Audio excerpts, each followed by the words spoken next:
Hola a todos. Antes de empezar esta sesión, vamos a dar un esbozo a sus contenidos. En aperturas, veremos las ventajas de tomar la iniciativa, es decir, de avanzarnos siempre al rival y llevar las riendas de la partida. Dedicaremos el tema de táctica al jaque y el ataque doble, mientras que en la sección estrategia nos centraremos en explicar la actividad, es decir, cuán activas están nuestras piezas, cuántas casillas controlan o cuál es su potencial. En finales, hablaremos de la coronación de un peón alejado y de la importante regla del cuadrado. Por último, en la lección del gran maestro Miguel Illescas nos alertará sobre la importancia de la concentración y de revisar nuestras piezas antes de mover. De nuevo, muchos temas para ampliar nuestro conocimiento del juego. ¿Preparados?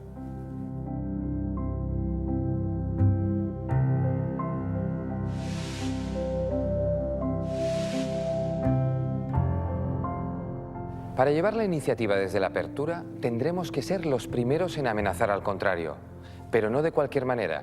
Si no conseguimos convertir esa ventaja temporal en algo más permanente, si no somos valientes, no nos habrá servido para nada.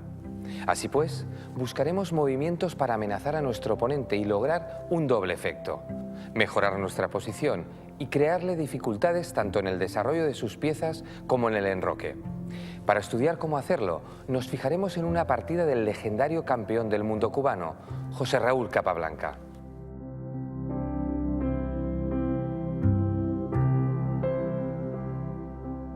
Observemos cómo ya desde la jugada 2, las blancas están atacando el peón negro. De esta forma, desarrollan una pieza y al mismo tiempo toman la iniciativa, puesto que obligan a las negras a defenderse de la amenaza sobre su peón E5. Desde el comienzo, Capablanca muestra a su rival la intención de llevar la iniciativa y obligarle a defenderse. Veamos cuál es la reacción de las negras y cómo las blancas optan por no darles respiro.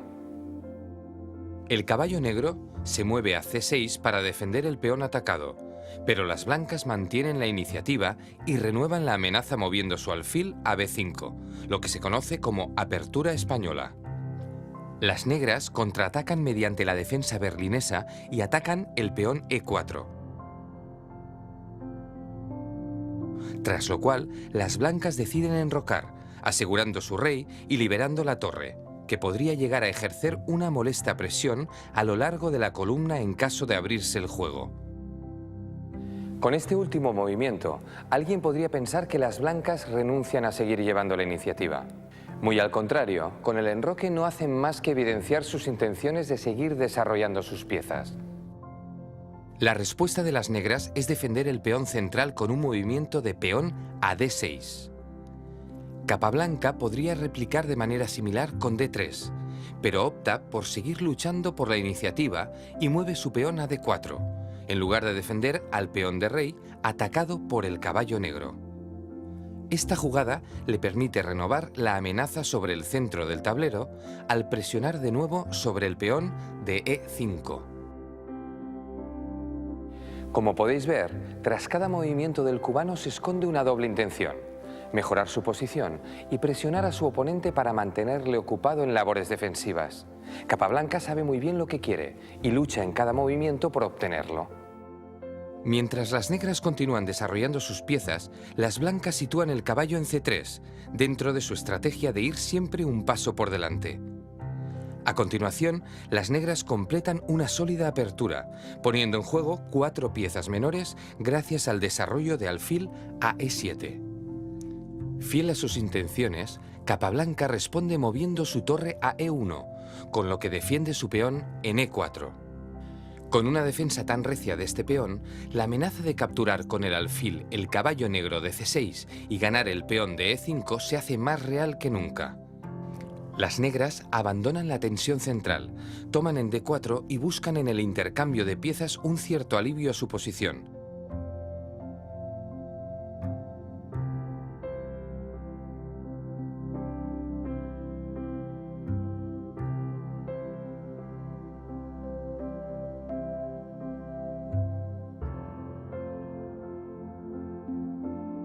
Tras lo cual deciden enrocar. Una vez finalizada la apertura, Capablanca llevaría la iniciativa al medio juego, mejorando movimiento a movimiento su posición y atacando las piezas del rival. En pocas jugadas, acabaría derrotando a su oponente sin prácticamente haberle dejado respirar. Como ha quedado reflejado en esta apertura, el carismático jugador cubano dominaba perfectamente el arte de llevar la iniciativa y convertirla en un arma eficaz. Nada extraño en alguien que consiguió mantenerse imbatido durante 63 partidas entre 1916 y 1924 y al que acabarían definiendo como la máquina de ajedrez. ¿Queréis conocerle? Nacido a finales del siglo XIX, José Raúl Capablanca aprendió las reglas del ajedrez viendo jugar a su padre con tan solo 4 años. A los 13 se convirtió en campeón de Cuba al derrotar a Juan Corzo y comenzó así una carrera fulgurante hacia el éxito. En 1905 visitó el Manhattan Chess Club, donde pronto empezó a destacar por su habilidad en las partidas relámpago, ganando un torneo de partidas de ajedrez rápido en el que también participaba el campeón del mundo de la época, el alemán Emanuel Lasker, a quien arrebataría el cetro mundial 16 años más tarde. Durante años, Capablanca dominó absolutamente la competición, poniendo en práctica un estilo que rebosaba sencillez. Todos los maestros afirmaban entender lo que hacía, aunque les resultaba totalmente imposible imitarle. Su talón de Aquiles era el juego en posiciones complejas, donde ventajas y desventajas se compensan por factores dinámicos, un defecto que le acabaría pasando factura en la derrota frente al ruso Alekhine en 1927. Capablanca no creó escuela, pero su estilo influyó en otros grandes maestros, como Bobby Fischer o Anatol Karpov. Su obra, Fundamentos del ajedrez, es considerada por muchos como uno de los mejores libros que se han escrito sobre el ajedrez. Ahora que ya sabemos un poco más de uno de los mejores ajedrecistas de todos los tiempos, volvamos a centrarnos en el tema que nos ocupa. ¿Cómo y por qué llevar la iniciativa en las aperturas? Para ello, nos remontaremos hasta el siglo XVII en busca de una famosa partida protagonizada por el italiano Gioacchino Greco. En ella veremos otro magnífico ejemplo de cómo llevar la iniciativa, que en este caso acaba traduciéndose en un jaque mate en plena fase de apertura. ¿Preparados? La partida comienza con una apertura de peón de rey, en la que las blancas han desarrollado el caballo a F3 con el fin de atacar el peón en E5. En la siguiente jugada, las negras sitúan el peón en F6, lo que sin duda es un mal movimiento, ya que deja el rey al descubierto, limita el ámbito de acción del caballo y no contribuye al desarrollo del resto de piezas. Realizar un movimiento como este frente a un buen jugador suele traer consecuencias fatales. Veamos cómo una mala jugada puede servir en bandeja de plata la posibilidad de llevar la iniciativa al rival. La jugada 2. F6 permite un golpe directo como es caballo por E5, sacrificio muy interesante que conlleva una toma violenta de la iniciativa. A partir de ahí, y con el desarrollo de la dama en H5 jaque, el panorama para las negras se torna sombrío. En esta partida, el rival de Greco rechaza avanzar el peón a G6 para interponerlo al jaque, lo que hubiera desembocado en un ataque doble a rey y torre, tras dama en E5 jaque, pero se mete en un embrollo mayor al mover el rey a E7. Como podemos ver, la mala apertura de las negras facilitó a Greco la labor de amenazar y cobrar ventaja mediante la toma de la iniciativa. El desenlace fatal estaba servido. Con la siguiente jugada, dama E5 jaque, las blancas logran 2 peones por el caballo sacrificado y, lo más importante, una posibilidad de ataque formidable. A partir de ahora, cada jugada de las blancas mantiene la iniciativa, desplegando un ataque demoledor y obligando al rey negro a pasearse por el tablero. Las piezas blancas le van acosando y con cada movimiento ganan un tiempo y mantienen la iniciativa.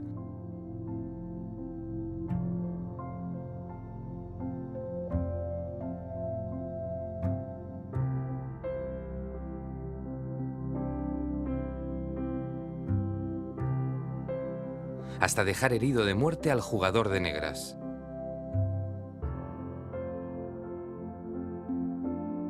Observamos que las blancas tienen hasta 7 piezas en acción, mientras que las negras solo disponen de un peón que no aporta nada especial y del rey completamente indefenso. Ahora el mate es imparable. El rival de Greco intentó huir con el rey, pero acabó recibiendo jaque mate en 3 jugadas.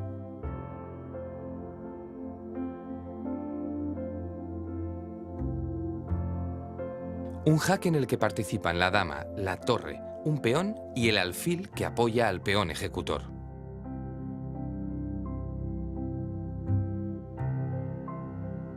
Con el ejemplo de Greco, acabamos de ver cómo la iniciativa se convierte rápidamente en ataque y permite jugar sin dar tregua al rival.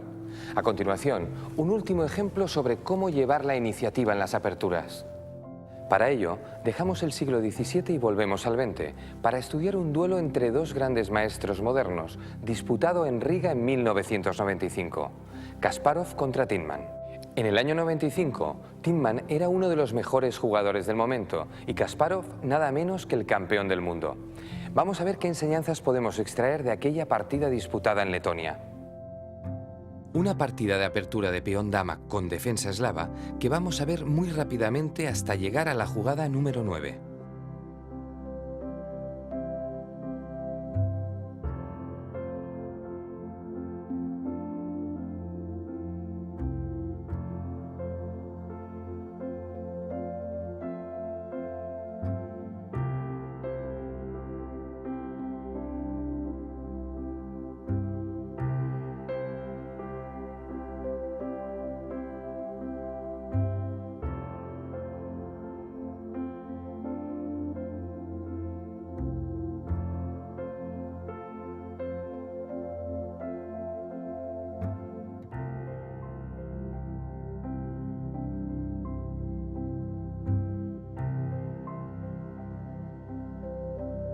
Hemos avanzado rápido porque lo que queremos en esta ocasión es llegar al momento clave de la partida. Así que no os preocupéis por lo que ha ocurrido y prestad atención a lo que está por venir. La jugada número 8 del negro, caballo de B6 a D7, es un error grave, ya que permite a las blancas replicar con un ataque a los puntos B7 y F7, desarrollando la dama a B3. La respuesta de las negras es obligada. Eliminan el caballo, pero ceden a las blancas que siguen atacando, esta vez sobre los puntos F6 y B7. Tinman logra de momento mantener el equilibrio material, contraatacando sobre el punto E5.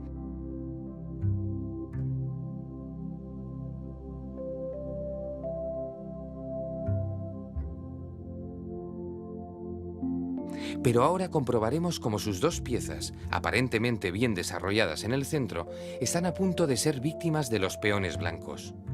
Kasparov sabía perfectamente que esto iba a pasar, porque lo había calculado minuciosamente. Así que amenaza al caballo que estaba dando soporte al peón en C6 y le obliga a mover.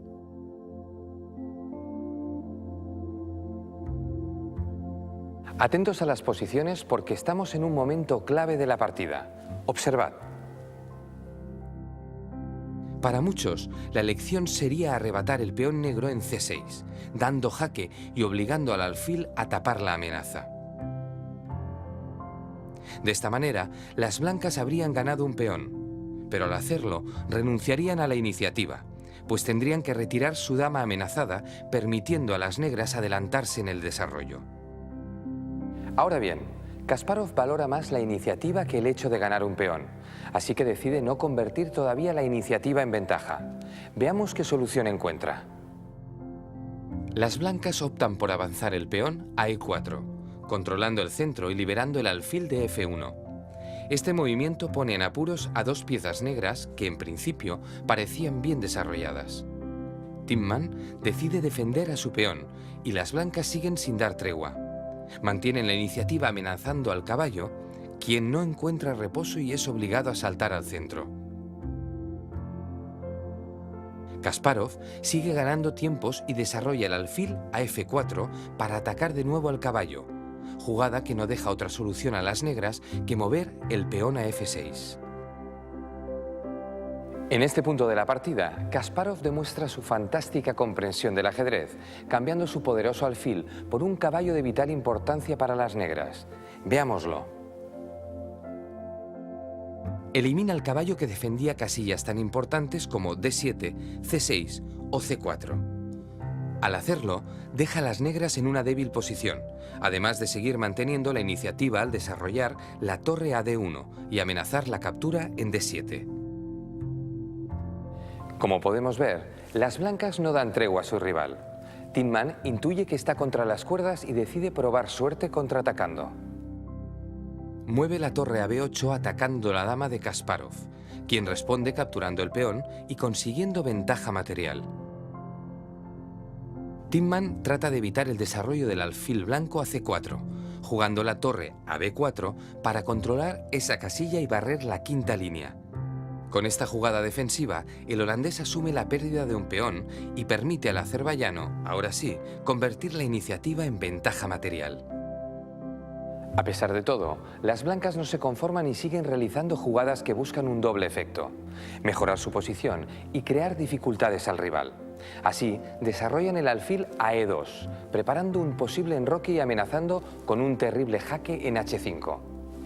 Si Kasparov no comete algún error, cosa bastante improbable, tiene todas las de ganar. ¿Lo conseguirá? El jugador holandés replica con peón a G6 para evitar el jaque, prepara el desarrollo de su alfil y abre la posibilidad, por fin, de enrocar. Pero Kasparov no lo permite y sitúa la torre en F1 en lugar de enrocar, con lo que evita dar un respiro a su rival. Abrumado por la presión, limitado a concentrarse en la defensa, Tin Man empieza a presentir lo que será una de las derrotas más rápidas de toda su brillante carrera. El final se está acercando y nosotros seguimos aprendiendo. El holandés busca un posible enroque corto desarrollando el alfil a G7, a lo que Kasparov responde con peón por G6, cortando con la torre la trayectoria del rey negro, que ahora no podrá enrocar y estará condenado a permanecer en el centro. En este punto de la partida se atisba una combinación decisiva que Tin Man detectó y prefirió no ver. Vamos a examinarla de manera muy rápida. Si Tin Man captura y recupera el material para mantenerse solo con un peón de menos, dejaría a Kasparov en condiciones de convertir su iniciativa en algo mucho más contundente. Observémoslo a velocidad rápida.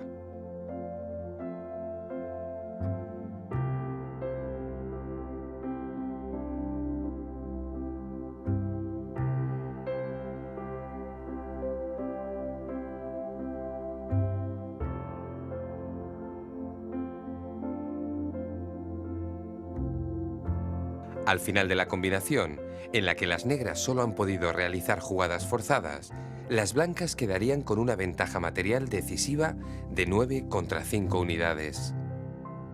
Ante esta perspectiva, Tin Man optó por no capturar el peón de G6 y realizó lo que acabaría siendo su último movimiento. Su acción fue esta. Jugó torre D4 para sacudirse la presión e interrumpir el movimiento de la torre blanca, a lo cual Kasparov, con mucha sangre fría, respondió moviendo el alfil a H5, jugada que provocó que Jan Tin Man abandonara ante la enorme ventaja de su rival. ¿Qué debemos recordar de esta partida? Pues que Kasparov convirtió la iniciativa en ventaja en el momento que creyó más oportuno, sin tener prisa alguna. Aquí vemos el lance en que prefirió no perder la iniciativa antes que ganar un peón. Para llevar la iniciativa en la apertura, debemos realizar movimientos amenazadores, a fin de provocar un doble efecto: mejorar nuestra posición y mantener ocupado al rival en la defensa. Ya hemos aprendido cómo llevar la iniciativa en el juego. Es hora de pasar a la tanda de ejercicios. Vamos con el primero.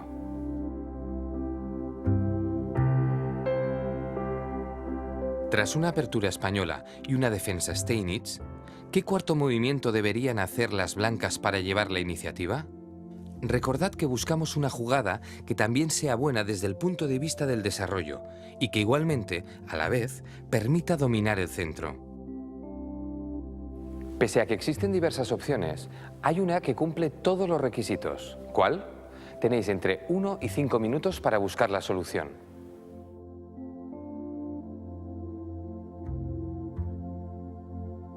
Bien, vamos allá. La mejor jugada para luchar por la iniciativa sería sin duda D4. Es un movimiento de desarrollo. Permite poner en juego varias piezas de las blancas, busca controlar el centro y es un movimiento de iniciativa porque amenaza capturar el peón de E5, obligando a las negras a defenderse. Felicidades a los que lo hayáis resuelto con éxito. Analicemos ahora 3 alternativas más, que aunque no son tan buenas como la anterior, cumplen bastante bien con el objetivo. La primera sería el enroque, un movimiento menos agresivo, pero que permitiría jugar D4 en la siguiente jugada y luchar por la iniciativa. La segunda, que iría en la misma línea del enroque, sería C3, para preparar el posterior avance a D4. Es un movimiento más sofisticado y algo más lento, aunque no sería malo. Y finalmente, caballo C3, que vendría a ser tan válida como la anterior, siempre que le siga la jugada peón D4. Si os parece, vamos con el segundo ejercicio. Como en el caso anterior, avanzamos 3 movimientos hasta situarnos en el cuarto de las blancas. Como veis, las blancas luchan por llevar la iniciativa.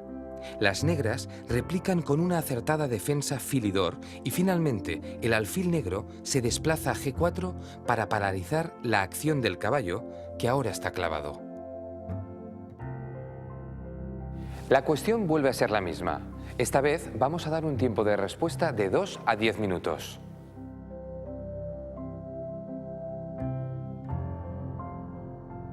¿Qué movimiento deberían hacer las blancas para luchar de la mejor manera por la iniciativa?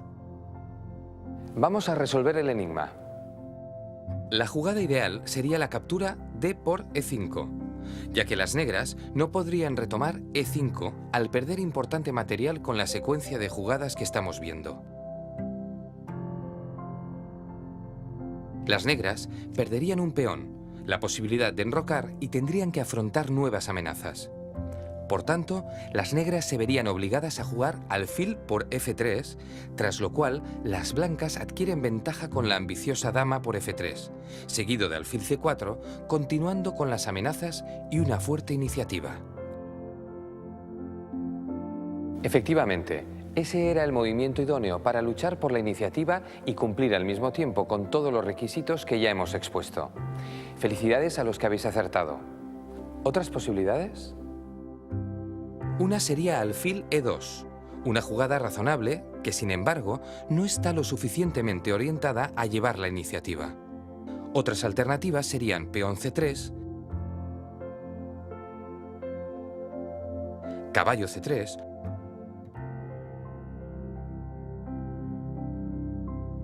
o alfil E3. Todas ellas buenas jugadas, pero menos efectivas que la captura D por E5.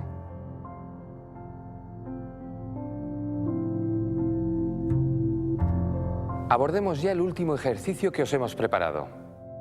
Al punto de partida también se llega tras pocas jugadas. Una apertura con la defensa escandinava donde las negras juegan mal, ya que mueven la dama varias veces y pierden tiempos. Y la pregunta es, ¿cómo pueden las blancas convertir la ventaja conseguida en el desarrollo en una poderosa iniciativa?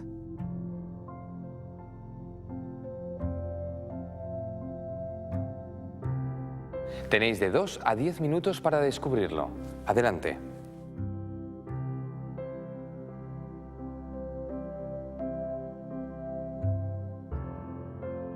¿Ya? Veamos la respuesta. La mejor solución sería caballo B5. Curiosamente, movemos una pieza 2 veces, pero haciéndolo castigamos a las negras severamente, ya que la amenaza es muy fuerte. ¿Habéis vuelto a acertar? Espero que sí. Veamos otras opciones que se os pueden haber ocurrido. Saltar a D5, atacando el peón con el caballo, sería también una jugada bastante buena. Las negras ahora podrían defender con la dama, pero las blancas reforzarían su posición en el centro y seguirían preparando su ventaja de desarrollo.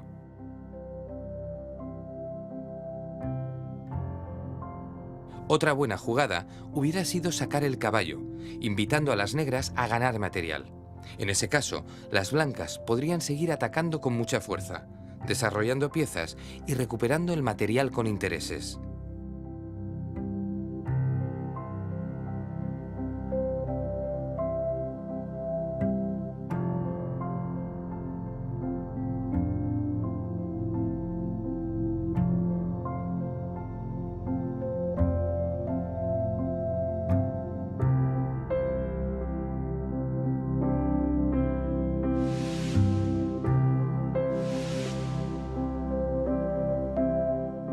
Ahora estudiaremos el ataque y el jaque doble. Estos dos recursos, cuya función es la de ganar material, son tan importantes y frecuentes en el ajedrez que nunca les dedicaremos bastante atención. Pero vamos a intentarlo.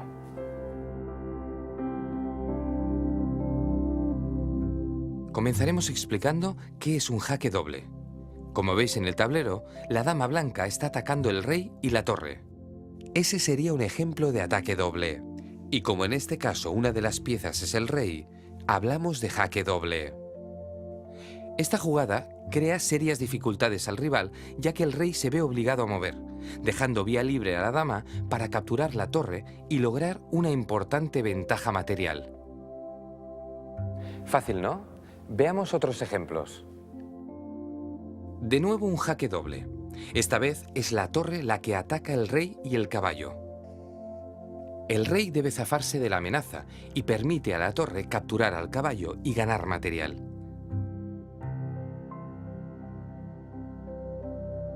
Sigamos con el alfil, que como veis, también está capacitado para llevar a cabo la jugada de una forma similar a la que vimos con la dama. En este caso, amenaza el rey y la torre.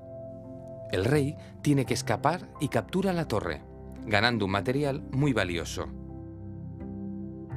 En el caso del caballo, el jaque doble se conoce como horquilla de caballo. Es el jaque doble más mortal que existe, ya que no hay posibilidad de cobertura y la única opción viable es escapar con el rey, o si hay suerte, capturar el caballo. En este caso, el caballo amenaza al rey que, al huir, facilita la captura de la torre. Todavía hay una pieza capacitada para realizar un jaque doble. ¿Adivináis cuál es? Efectivamente, es el modesto peón. El ataque doble del peón es conocido por nombres como horquilla o gafas.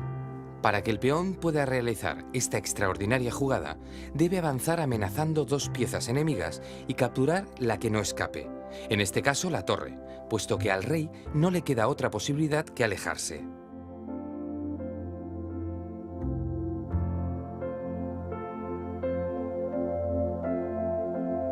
Una vez aprendido lo que es un jaque doble, vamos a ver algunos casos prácticos. Comenzamos con un ejemplo de horquilla en plena apertura. Prestad atención. Tras una defensa francesa, las negras desarrollan un caballo y un alfil.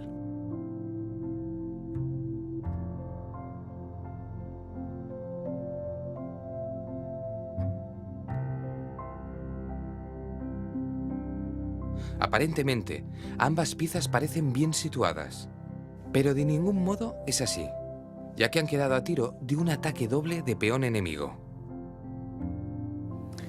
Ya veis que hay que estar muy atentos a este tipo de situaciones. Como habréis deducido, en este caso no era un jaque doble, sino un ataque doble, ya que el peón atacaba a dos piezas pero ninguna de ellas era el rey. Veamos ahora otro ejemplo sacado de una partida real. En ella descubriremos que a veces los grandes maestros también son capaces de despistarse. Y mucho. Os suena el nombre de Anatoly Karpov, ¿verdad? Pues fijaros, porque en el año 1993, siendo subcampeón del mundo, tuvo el que quizá fuera el mayor despiste de su carrera tras mover un alfil negro a D6. A priori, se trataba de una buena jugada, ya que desde esa casilla controlaba una extensa diagonal, además de puntos centrales muy importantes. Pero no lo era. Su rival, el gran maestro norteamericano Larry Christensen, no daba crédito a lo que estaba viendo. ¿Se os ha ocurrido ya cómo castigar el descuido de Karpov? Efectivamente, dama D1. Con un solo movimiento, Christensen realizó un ataque doble sobre caballo y alfil, sin defensa ni contraataque posible, que dejó atónito al mismísimo Karpov. Tanto fue así que después de semejante despiste decidió abandonar. Tras este sorprendente caso, veamos un típico ataque doble sobre el punto F7. Para ello, volvemos al siglo XVII y a nuestro amigo el italiano Gioacchino Greco, llamado el Calabrés.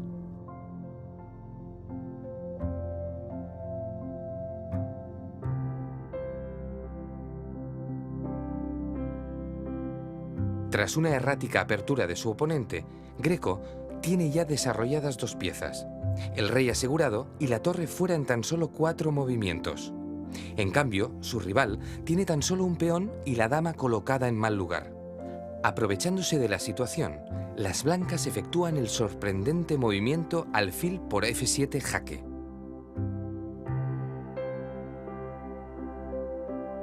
Las negras caen en la trampa, lo toman y dejan en bandeja al rival la posibilidad de hacer todo un jaque doble con el caballo a la pareja real. Como sabéis, el jaque de caballo obliga al rey a moverse, con lo que Greco se comió la dama de su rival, que abandonó después de tan solo 7 jugadas.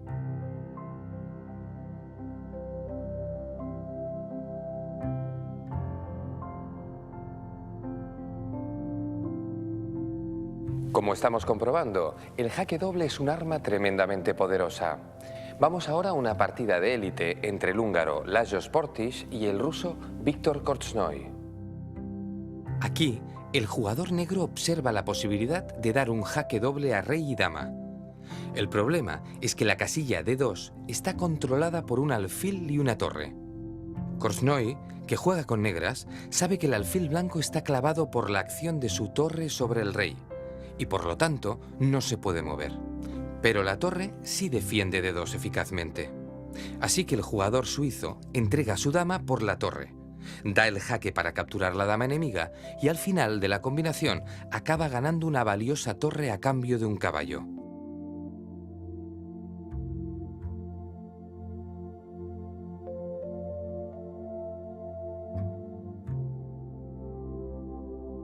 Con el último ejemplo, hemos visto un ataque doble que viene precedido de una jugada preparatoria, en este caso un sacrificio. Vamos a continuar con otros ejemplos. En el primero, analizaremos un ataque doble donde hay defensa. Aquí, la dama blanca estaría en condiciones de lanzar 2 ataques dobles. Moviendo a E2, elige dirigirlo sobre el caballo y la torre rival. Pero las negras tienen posibilidad de salir indemnes. ¿Se os ocurre de qué manera? Efectivamente, la respuesta correcta sería mover el caballo a B4, con lo que estaría huyendo del ataque y cubriendo a la otra pieza atacada. Esa, por tanto, sería una defensa directa. Si en cambio la dama decidiera mover a E4, serían el caballo y el alfil los amenazados. De nuevo, las negras están en condiciones de defenderse, aunque necesitarán 2 jugadas para ello. ¿Intuís cuáles? La respuesta es que pueden defenderse contraatacando. Fijaos. El caballo negro movería a D4, invitando a la dama a consumar el ataque doble. Y cuando ésta picara, el caballo movería a E2 para sorprender al rival con un demoledor jaque doble a la pareja real. Si la anterior era una defensa directa, en este caso es indirecta, ya que hemos necesitado 2 movimientos para aplicarla. Pero volvamos a la posición inicial. ¿Qué jugada sería más fuerte para aprovechar las piezas negras indefensas? La solución pasaría por utilizar un recurso un tanto sorprendente y poco habitual: el ataque triple. Y para conseguirlo, deberíamos mover la dama a C4. De esta manera, estaríamos amenazando a las 3 piezas negras a la vez. Debéis saber que los ataques triples raramente tienen defensa posible. En este caso, las negras solo pueden defender 2 de las piezas. En esta posición hemos visto un ejemplo de defensa directa, uno de defensa indirecta y otro de ataque triple. Veamos ahora uno de contraataque. Para ello, pondremos una partida del ajedrecista ruso Mikhail Chigorin, donde en las blancas, en la jugada 11, realizaron un ataque doble con caballo por F7. Las negras, en lugar de tomar rey por caballo, jugada que acabaría dejándoles en mala posición, se lanzaron al contraataque, amenazando a su vez una pieza más valiosa, lo que siempre es una buena manera de enfrentarse al ataque doble. ¿Cómo lo hicieron? Moviendo la dama a H4 y atacando al rey. De este modo, las blancas no tuvieron tiempo de capturar la torre. La jugada sigue con un ataque doble de peón y caballo blanco sobre dama y torre negra, a lo que el negro responde, de nuevo, dando un jaque.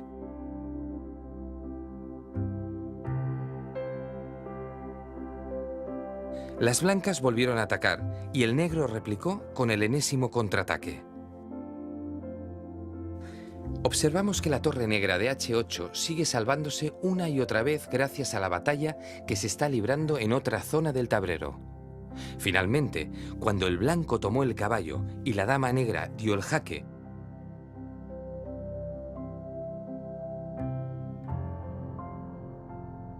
se abrió la posibilidad de que el rey negro capturara al caballo blanco y salvara definitivamente su torre.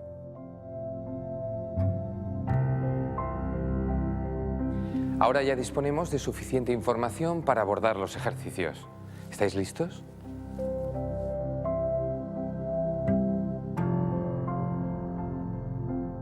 Juegan blancas y logran ventaja material mediante un ataque doble.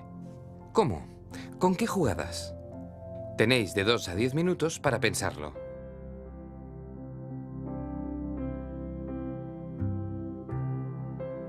¿Lo habéis encontrado? La solución es torre por D6. ¿Por qué? Porque después de la captura obligada, torre por D6, el peón tiene la posibilidad de avanzar una casilla y realizar una horquilla. O lo que es lo mismo, un ataque doble. Cuando las negras se ven obligadas a salvar la dama, el peón toma la otra pieza y observamos que finalmente acaba ganando una pieza. Seguro que muchos de vosotros os estaréis preguntando por qué no realizar un ataque doble directo en el primer movimiento. Volvamos a la posición inicial y comprobemos por qué no. Si avanzamos directamente el peón a E5, alfil y dama podrían tomarlo sin problemas. De manera que las blancas habrían hecho un ataque que podríamos catalogar de suicida, perdiendo el peón. Felicidades a quien haya dado con la respuesta correcta. Pasemos al siguiente ejercicio.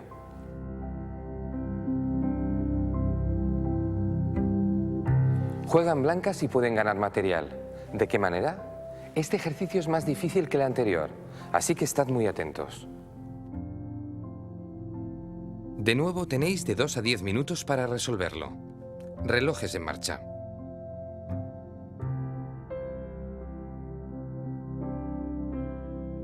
¿Qué tal ha ido? ¿Resolvemos? Fijaos, buscamos la manera de tomar la torre indefensa situada en A8. Para atacarla, deberíamos jugar dama E4 y a la vez amenazaríamos mate en H7. Pero el caballo situado en F6 nos lo impide, ya que defiende el peón de H7 y la casilla E4. Así pues, deberemos eliminarlo con nuestro alfil, para luego, ahora sí, jugar nuestra dama a E4 y conseguir un ataque doble.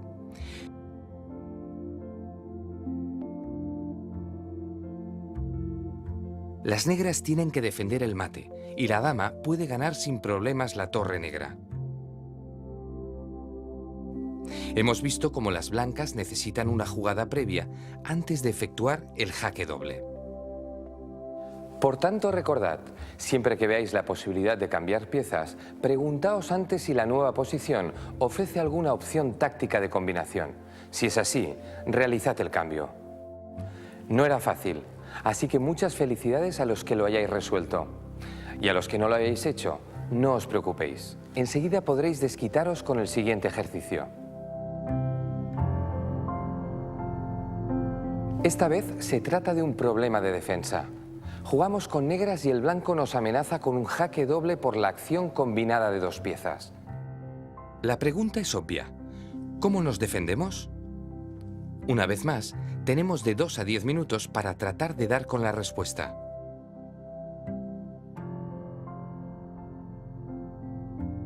¿Desvelamos la incógnita?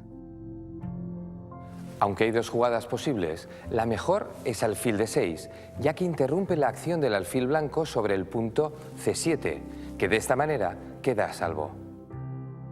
Caballo a A6 habría sido un error, puesto que, si bien es cierto que defiende el jaque doble, el blanco tiene la posibilidad de cambiar como herramienta de ataque.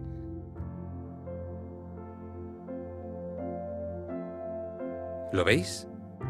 Cambia la pieza y después ya puede dar el jaque doble y ganar la torre, con el consiguiente desastre para los intereses de las negras.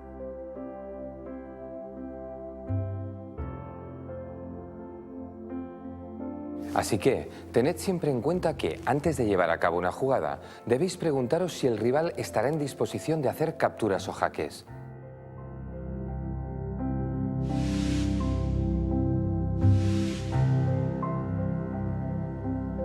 En ajedrez, nos revela el nivel de actividad, como su nombre indica, cuán activas están nuestras piezas, cuántas casillas controlan, cuál es su potencial. Como en la iniciativa, la actividad también es una ventaja temporal, puesto que durante una partida podremos estar más o menos activos según la situación en la que nos encontremos. Por esta razón, será muy importante que sepamos convertir esa ventaja temporal en algo más sólido, como la ventaja material, o en algo más permanente, como provocar en el rival debilidades de tipo estructural. Vamos a presentar algunos ejemplos que nos ayudarán a entenderlo mejor. Empezamos con una partida de Capablanca. Analicemos la actividad de cada una de las piezas. El caballo blanco tiene 8 casillas disponibles, mientras que el negro solo tiene 4. Además, el blanco controla importantes casillas centrales a diferencia del negro, limitado a defender. Por otro lado, el alfil blanco juega en todo el tablero y domina una importante diagonal de ataque sobre el punto H7, además de desplegar juego sobre el flanco de dama. En contraposición, el negro tan solo controla 4 casillas, siendo la defensa del punto E6 su tarea fundamental. A continuación, Capablanca movió su caballo a D6 para invadir la posición enemiga e impedir que las torres negras lograran actividad atacando el peón D4. Observamos cómo las negras no pasan de la tercera línea, mientras que las blancas están confortablemente situadas en el centro y ocupan posiciones en territorio enemigo. ¿Veis la diferencia? Fijémonos ahora en cómo la mayor actividad de sus piezas acabó beneficiando a las blancas. Las negras jugaron con la clavada y la indefensión de la dama blanca para organizar la defensa, pero las blancas aprovecharon la gran actividad de sus piezas para trasladar efectivos. Como veis, vale la pena tener una mayor actividad. Con sus 2 siguientes jugadas, Capablanca lanzó una torre al ataque contra la posición del rey, que comenzó a ser precaria. En definitiva, lo importante será señalar que mientras las blancas fueron acumulando efectivos, el rey estaba defendido por menos piezas que las que atacaban. Acabamos de ver cómo, cuanto mayor es la actividad de nuestras piezas, mayores posibilidades de obtener ventaja. Pasemos a otro ejemplo. Se trata de una partida entre Spassky y Petrosian, celebrada en Moscú en 1969. En este caso, observamos una posición donde las negras tienen un peón de ventaja. Al mismo tiempo, advertimos que los 2 peones de que disponen en el flanco de dama no van a poder avanzar. ¿Por qué? Pues por la centralización y la actividad de las piezas blancas. A diferencia de ellos dos, el peón blanco situado en D5 ocupa una posición central, está más avanzado y además apoyado por su torre. Resultado, la peligrosidad de dicho peón es mucho mayor que la de sus 2 rivales. ¿Qué pasa con el resto de piezas? ¿Muestran también un nivel diferente de actividad? Comprobémoslo. Mientras la dama blanca controla un buen número de casillas importantes desde el centro, su homóloga negra está perdida en un extremo y dominando casillas de escasa trascendencia. Por otro lado, el caballo negro dispone de 4 casillas mientras que el blanco controla 8. Finalmente, las torres blancas ocupan las vitales columnas centrales en contraposición a las negras, que tienen un radio de acción más limitado. ¿Qué hizo Spassky para convertir una ventaja temporal en algo más sólido? Avanzó su peón hasta la 7ª línea, sin miedo a que se lo capturaran, ya que tenía el respaldo de la torre y el de otras 2 piezas por si fuera necesario. Las negras respondieron tratando de cambiar damas, algo que les favorecería, pero Spassky rechazó la invitación situando su dama en una posición de defensa y ataque. El avance del peón acabaría siendo clave para sacar partido de la mayor actividad de sus piezas y convertir su ventaja en algo sustancial. Veamos rápidamente la sucesión de movimientos que lo demuestra.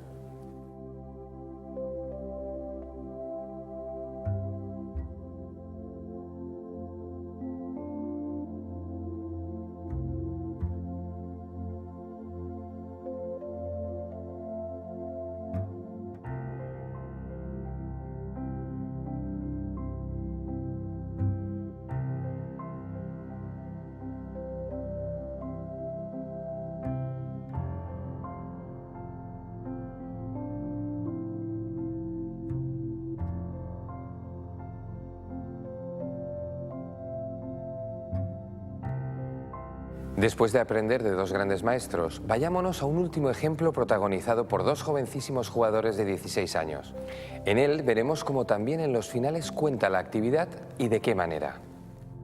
Empezamos en el movimiento 21 de las negras, rey F6, ya que las negras han detectado un punto débil en la posición de las blancas y precisamente se dirigen hacia allí. El rey defiende a su peón blanco y el negro responde con la primera parte de la maniobra de actividad. Logra poner al rey en situación pasiva y paralizar la acción del caballo con el siguiente movimiento del alfil a F4. Las consecuencias son inmediatas. Cuando el caballo trata de maniobrar, se encuentra con que el alfil está ya en condiciones de ganar material del modo que vemos. Resultado: las negras quedan con un peón de más y acaban ganando la partida. Como habéis visto, la actividad resulta fundamental para poder llevar la partida a un terreno favorable. Cuando tengáis que planificar y no sepáis muy bien qué hacer, hablad con vuestras piezas. Tratad de descubrir si se sienten realizadas, si están en la casilla que más les gustaría estar, cuáles son sus aspiraciones. De esta manera descubriréis que, a menudo, son ellas mismas las que nos piden a gritos dónde ir para mejorar su posición y desplegar su potencial. Ya conocéis la teoría. Ahora os toca a vosotros ponerla en práctica. ¿Preparados para los ejercicios? Esta es la situación inicial.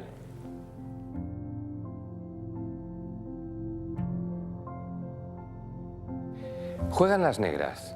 Tenéis de 2 a 10 minutos para responder de qué manera optimizaríais la actividad de vuestras piezas. ¿Preparados? Pues adelante.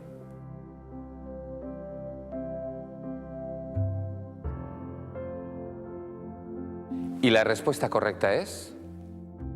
Caballo F4.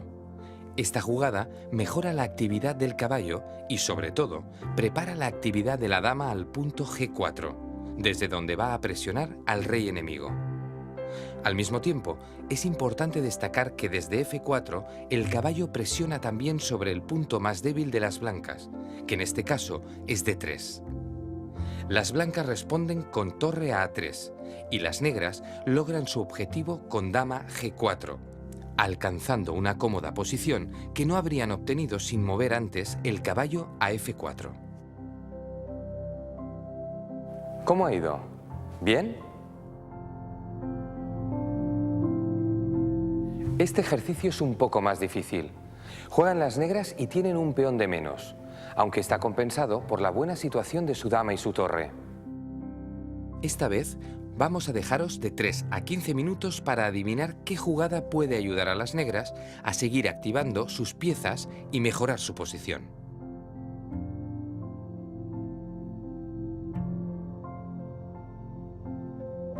La mejor jugada que podían hacer las negras es alfil D7. ¿Por qué? Puesto que la dama y la torre están bien situadas, el alfil quiere dominar una diagonal con mucho futuro, como es C8-H3. Desde ahí, el alfil puede acceder a G4 y amenazar el punto F3. Reconocemos que no era fácil, así que enhorabuena a los que hayan resuelto y ánimo a los que no hayáis dado con la solución.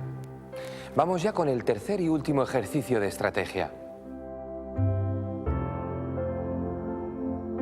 Aquí las blancas tienen la oportunidad de cambiar torre por caballo, jugada que será muy positiva desde el punto de vista de la actividad. La pregunta es, ¿qué consecuencias tendrá este cambio? La pregunta es un poco más fácil que la anterior, así que os damos de 2 a 10 minutos para responder. ¿Estáis listos? ¡Adelante!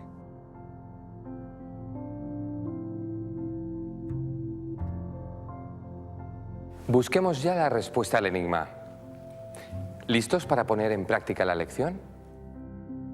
Que no es otra que efectivamente la jugada torre por caballo.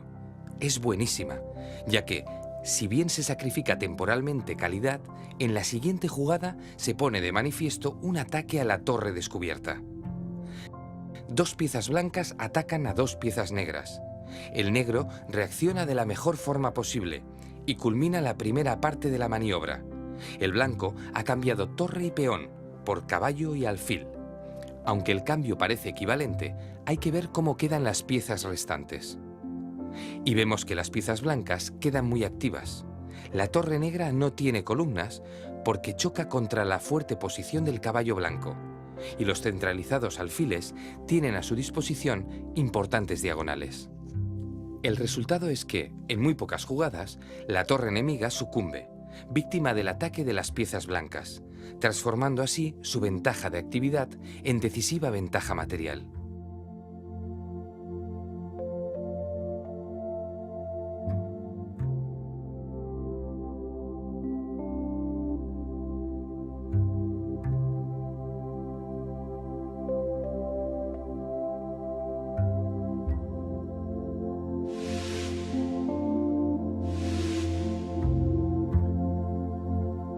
Vamos a estudiar la coronación de un peón alejado. Pese a que los peones son la fuerza menos valiosa en ajedrez, cuando llega el final de partida pueden volverse decisivos si alcanzan la octava línea y logran convertirse en cualquier otra pieza mucho más potente, como por ejemplo una dama. Veamos ya algunos ejemplos que nos ayuden a entenderlo. Empecemos con el tema del peón pasado alejado. Y para explicarlo, planteamos la siguiente posición en la que tocará mover a las blancas. La pregunta que surge es clara. ¿Estará a tiempo el peón de coronar la casilla A8 y cambiar por una pieza superior? Para saberlo sin necesidad de calcular jugadas, deberemos aplicar un sencillo método, denominado regla del cuadrado. Fijaos. Trazamos una diagonal desde la casilla donde se encuentra el peón hasta la última casilla de la octava línea. Esta diagonal nos ayuda a delimitar los vértices del cuadrado que completaremos cerrando el cuadrado imaginario. Si una vez cerrado el rey está dentro, tendrá tiempo de parar al peón. En caso contrario, el peón nunca será alcanzado y podrá coronar. De esta forma, no hará falta calcular ninguna jugada. En esta ocasión, el turno es de las blancas y por lo tanto, el peón ganará la octava fila sin ser alcanzado. Si en cambio tocara mover a las negras, el rey entraría dentro del cuadrado y acabaría cazando el peón.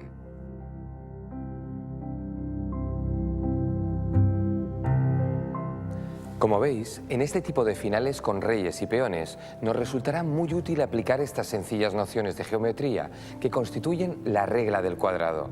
Analicemos otro ejemplo. Aquí juegan las negras.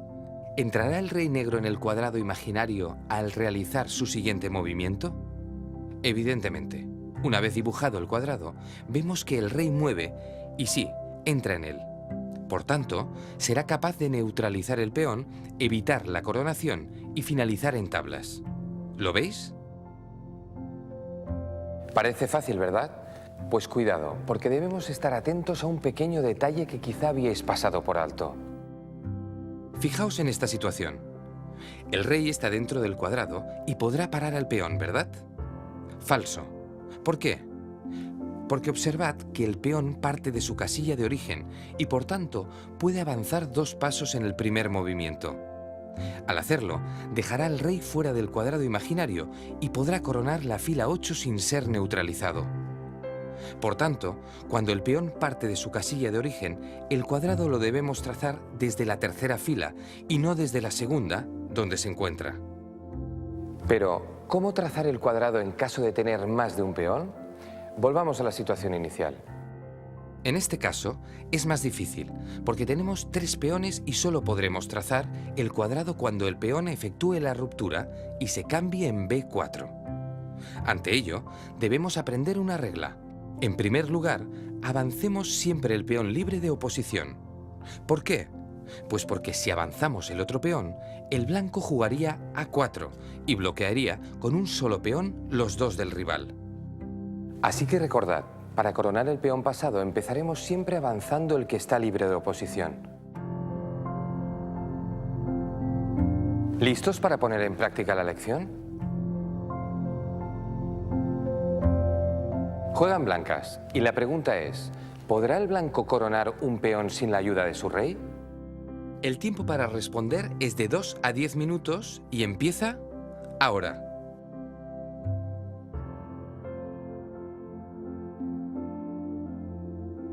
¿Sabéis ya la respuesta? Vamos a dar una pista para quien crea que la necesite. Los que no quieran ayuda ya pueden hacer pausa y ponerse a pensar. La pista es esta.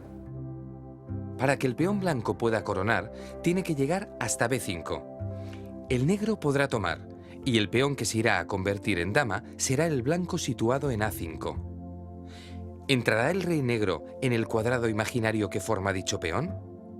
Esa es la cuestión. Con pistas o sin ellas, veamos si habéis dado con la respuesta correcta. Así es, el blanco podrá ganar avanzando sus peones. ¿Por qué? Porque cuando el negro tenga que tomar, dejará vía libre al otro peón blanco para coronar, sin que el rey negro pueda impedírselo y sin que sea necesaria la intervención del rey blanco. ¿Habéis acertado? Estamos seguros de que así ha sido. En este ejercicio vamos a tener que aplicar la regla del cuadrado de forma perfecta. Ante esta situación, ¿puede ganar el jugador blanco cambiando piezas? ¿Es suficiente o será el rey negro capaz de parar al peón? Pensad que si el blanco avanza primero su peón, quizá tendría alguna opción de ganar. Por tanto, ¿qué haríamos? ¿Tomaríamos el caballo? Tenéis de 2 a 10 minutos para buscar la solución.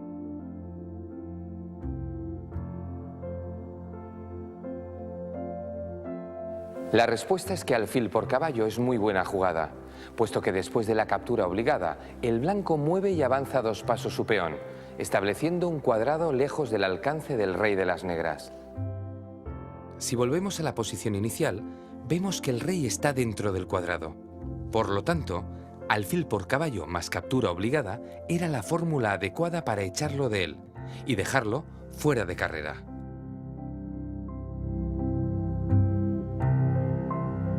Vamos a intentar resolver un último ejercicio.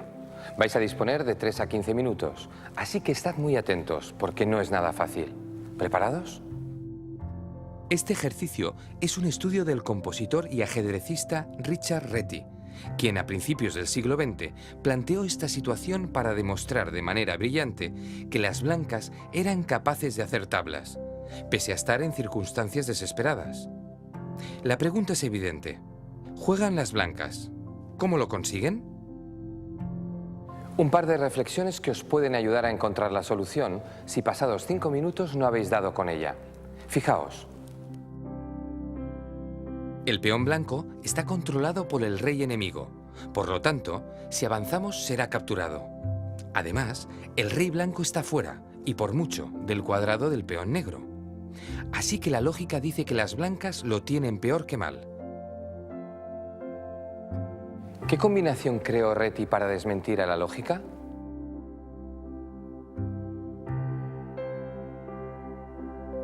Veamos. El rey parte para ganar las casillas F6 y E5. Las negras obviamente avanzan su peón. Cuando el rey blanco llega a F6, las negras se dan cuenta de que lo que intenta el rey blanco es apoyar a su peón para coronar. Por tanto, las negras deciden hacer una jugada previa con su rey, puesto que si avanzaran su peón, las blancas llegarían justo a tiempo para ayudar al suyo y obtendrían las tablas. Así pues, el rey negro intenta evitarlo y mueve a B6. Ahora parece que la situación está perdida. Pero no, de manera increíble, el rey blanco mueve a E5 y consigue el milagro. Amenaza con apoyar a su peón y cuando el rey captura, entra milagrosamente en el cuadrado del peón negro. Resultado final, tablas. Increíble, ¿verdad? ¿Habéis conseguido emular a Reti? Si es así, muchísimas felicidades. Si no, ánimo, no dejéis de estudiar. Los peones alejados son decisivos. Por tanto, antes de cambiar piezas y entrar en un final de reyes y peones, debemos revisar su situación y sus posibilidades de coronar. Bueno, pues ya hemos llegado a la lección del gran maestro. Y como siempre, quien nos acompaña es Miguel Illescas. Muy buenos días. Hola Marcos, me alegro de saludarte. Oye, como me contabas antes, este es un ejemplo que no vamos a poder olvidar, ¿verdad? Sí, la verdad que la partida que traigo hoy, que disputé cuando tenía solo 15 años, fue de esas que realmente acabas diciendo nunca más me volverá a pasar algo así. Fue un despiste monumental en una posición que ya la puedes ver. Está aparentemente equilibrada. Bueno, pues ya tengo muchísima curiosidad. ¿Esta era la situación de las piezas? Sí, yo jugaba con blancas. Está el material, ya lo ves. Parece muy equilibrado. Sí, a mí me parece que está muy igualado. Sí, pasó lo siguiente. Resulta que la natural habría sido sacar el alfil a D3. Y entonces lo normal es que él enroque corto, ponga su rey a salvo. Su rey está en el centro, ahí está muy bien protegido con sus peones en el flanco del rey. La partida estaría totalmente igualada. Yo pensé que era un poco mejor, dentro de la igualdad total, jugar rey de 2. Él cambió el caballo por el alfil. Yo tomé y yo esperaba aquí enroque corto y bueno, quizá tengo yo una pequeña ventaja. La verdad que cuando me hizo enroque largo, jaque, me quedé estupefacto.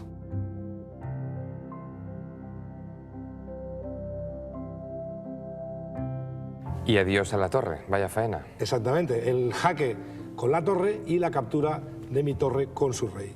Esto es algo que nunca te imaginas, puesto que con el flanco de dama totalmente destruido ni se te ocurre que puede jugar el enroque largo, pero no lo olvidéis, porque efectivamente, a pesar de todo, de que no tiene ni un solo peón, la jugada en enroque largo es perfectamente legal. Tuve que abandonar, le di la mano y bueno, ese día realmente no se me ha olvidado y por suerte no me ha vuelto a suceder. Bueno, no te preocupes, como decía Capablanca, se aprende más de una derrota que de 100 victorias.